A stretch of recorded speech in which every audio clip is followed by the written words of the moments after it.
Hey guys, so a lot of people ask me when it's the best time to post on YouTube and how often should they post on YouTube. And initially I was telling everybody, hey, I don't know, it depends or stuff like that. But you'd be surprised, actually writing this script, I realized that I know the answer and no, it's not that it depends.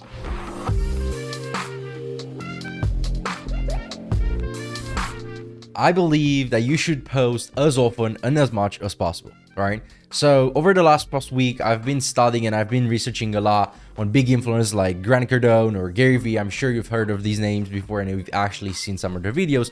And they both preached and do something that I was also a massive believer in, and that was massive action, right? So if you look at their feed, again, now you might say, Raz, they're big people, they already have this. But also what you don't know is that that's already how they got there. Like again, Grant Cardone is probably posting like 10 pieces of content a day. Gary Vee is probably posting like 8 to 10 as well, 8 to 12 as well, something like that. So they post and they take massive action. But again, for beginners like us, like you and me, again, like this is probably my 20th YouTube video that I'm recording. That might sound a lot, but let me break it down because again, you might be a little bit confused. Again, I know as much as possible is not really the answer that you were looking for when you clicked on this video. So let's break it down because it might vary on a couple factors. And one of them, the main one, it's actually your niche. So when we're posting cooking videos, let's say you're a TikToker and you want to expand your social brand here on YouTube and you do cooking reels or cooking TikToks, which are like 60 seconds long. I know there's a lot that goes into those videos as well, but if you would compare that to a historian, let's say you're a historian, you want to do history on the Nazis and documentary type videos, then we could not compare the volume. As much as possible for a historian would not be as much as possible for a TikToker, right? An important thing that a lot of people kind of sleep on when it comes to posting on YouTube, Instagram, Facebook, TikTok, whatever it is, all those social platforms, is that they think it's about them, right? And it actually is to one extent. Like, we're all unique, we are all different individuals, all that good stuff, but we actually deliver and I record those videos for you guys, like to be able to give you value, and that's the main point. So that should be the main focal point. So then the question that we should ask ourselves in the first place is not, okay, how many videos should I post or how often should I post, Russ? But instead, let's look in the marketplace and see, hey, how many videos does the audience wants to see until we would saturate, until they would say, oh yeah, so now this guy again, I already seen 10 videos from him today, I don't want to watch anymore, right? So I think that's I know that's a cap in the number of videos, but I would say most of the people are not even getting closer to that cap. And when I say people, to not be mistaken for your audience, because guys, again, for most of us, for beginners like us, I have like about 3,000 subscribers right now. That could be my mom, my dad, my 2 sisters, and my 2 cousins, and that's it. That's all your audience. You don't need to think about your existing audience, the people who already watch you, but instead you should think of the pool of all people on this planet who could be your viewers, right? And that leads me to step number 2. A great way to figure out what your audience wants and how often they want to see that type of stuff is to go out there, find your competitors and model them, right? Yes, you've heard that right. Again, we're all unique, I get it, but I would say 99% of the creators on YouTube fit into one or multiple niches. So then when you're a part of something, that means there are other players that are playing the same game. And again, studying them and modeling them, it's definitely a fair play. So then I'll definitely go out there, learn who my competitors are, learn exactly what they're doing, see how much they're posting, see how often they're posting. And then I would try to see, okay, what's the impact that those people are having, right? If you want to have a similar message to, let's say, Grant Cardone, Tony Robbins, Les Brown, all those people, if you are in the same niche, and you say, oh yeah, so I'm gonna be the best and the greatest and the biggest of all times, you cannot do that when Grant Cardone is posting 10 videos a day. You see Tony Robbins motivation videos left and right. If you go and post once a week or once a month, do you really think you'll have a standing chance in fighting against those people? Now again, that again, we can go from thing to thing, guys, and then you might say, Raz, but my quality is superior, my quality is this, my quality is that. Guys, I truly believe that quality is one of the most important things, and it can be better than quantity of all times on YouTube. But let me tell you what's better than quantity or quantity. It's quality and quantity, right? So don't tell me that you watch Tony Robbins, Grant Cardone, and Gary Vee and those people where they have like 10 pieces of content a day, and you're like, oh yeah, but this is like 1 of 10 pieces is not that good. You know, like the quality of the mic or this or that, it's not that good, right?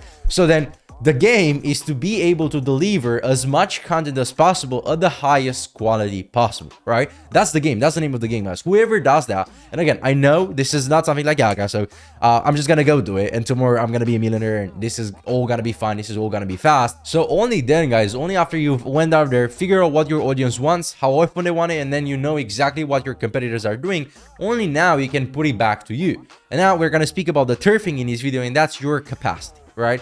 Because again, I've been there, I've done that, and I know exactly how it feels. When I was looking at my competitors, they were posting daily videos.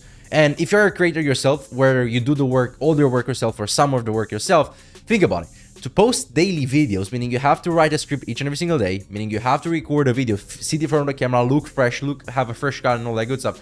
Every day in front of a camera, record it, use your voice every day, edit the video, be a little bit creative with your thumbnails, and then also upload it. If you have a family, a full-time job, a couple kids, and a social life, that's pretty much impossible, right? So then I'm not saying if Tony Robbins is posting 11 pieces of content a day and I can only post 2, that means I'll never be successful. Don't take it like that. Again, all those people, including myself, I'm a big believer, guys, in imperfect action over perfect inaction. So instead of thinking, oh yeah, so I'll never be able to post that much, or I'll never be able to produce that quality, take action right now. Start posting whatever you can. Start posting 1 a day, 1 a week, 1 a month, whatever it is. And then you'll see how your results are going to continue to grow. And also, as your results are going to continue to grow, you're going to become better and better, do more and more, and then better and better. I'm going to explain this in a second. But that's my point, guys. Like, again, if you're a creator yourself, it's going to be very hard. And I highly recommend you start with what you have right now. And again, based on how much you want to achieve, what you want to achieve with your craft here on YouTube or whatever platform it is, you'll be able to increase that, right? Or on the other side, if you run a YouTube automation business like I do, you'll be able to hire people based on your budget as well. So quick disclaimer, for people who don't know what YouTube automation actually is, it's basically decentralizing the art of making YouTube videos, right? So instead of me being in front of the camera all day, I hire other freelancers, other people with experience in the field to make videos for me, right? Script writers, voiceover actors, video editors, thumbnail designers. We put the video together, we upload it onto YouTube. YouTube pays me, I pay them a fixed price, and that's pretty much how we can have a hefty margin, I would say, in there, and that's how we make money with YouTube automation. Now, if you would love to learn more about the YouTube automation business, make sure to join the free Facebook community that we have put in the description, and also follow me on Instagram. Those are great places that you can learn. But now let's get back into the video. I said, guys, time can be a resource that most of us lack, but also money, especially with my students in the program. When we have people, let's say your competitors are posting 7 videos a day, and that would cost you a lot of money, and you don't want to spend that money, or you simply don't have the budget, don't want to allocate it. And then I see them, oh, Raz, I only can afford to post 2 videos a day. They're like, what should I do now? Should I change the niche? And I'm like, well, yeah, that would be a smart move, basically, if you're in the beginning. But if you actually want to do this niche, nobody says, YouTube algorithm is not a person saying, oh yeah, so if you don't post as many videos as Grant Cardone posts, you're not going to be successful. That thing doesn't exist. So I would rather start with 2, and then maybe eventually, or even not get there, but eventually I'll be able to scale up to 7 or to 10 or whatever my competitors are doing. By starting, I'll be able to get so much feedback. I'll be able to get so much more information to actually compensate my lack of quantity with my excess of quality, right? That makes sense, guys. Like, again, especially in the beginning, guys, again, we're speaking macro here, especially in the beginning, you won't be able to have the best of the best quality and the best of the best volume. Like, you won't be able to post 100 videos a day, and all of those will be a lot better in quality, because otherwise you'll be already successful. But again, it's a working process. So trust the process, guys. Don't try to rush it. Don't try to be perfect. And again, imperfect action over perfect inaction. And last thing that I want to mention here is, guys, is that I got this from one of Alex Hormozzi's videos. I think one of the guys who delivers most value on YouTube. I highly recommend you check him out.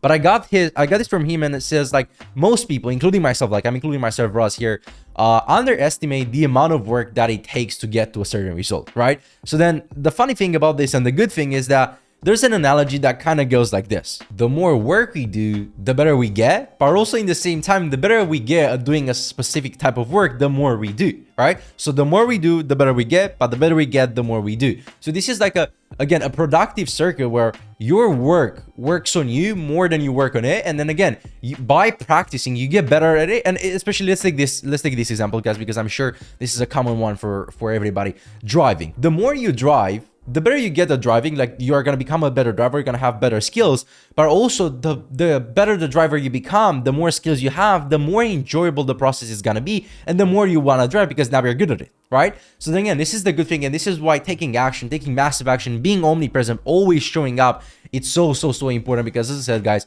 work is pretty much the end goal, and then by doing work, you're gonna receive all the goals and all the rewards, and achieve all the goals that we want to set, guys. Now, guys, this was a little bit a different video. As you can see, we have a new lighting setup, but this is also a little bit raw. Like, this is not scripted to the T. I just wanted to share my thoughts here. I gathered some thoughts, and again, I thought this would be a valuable one. If you enjoyed this video, guys, take massive action. I'm looking forward to seeing you in the next one, guys. Peace.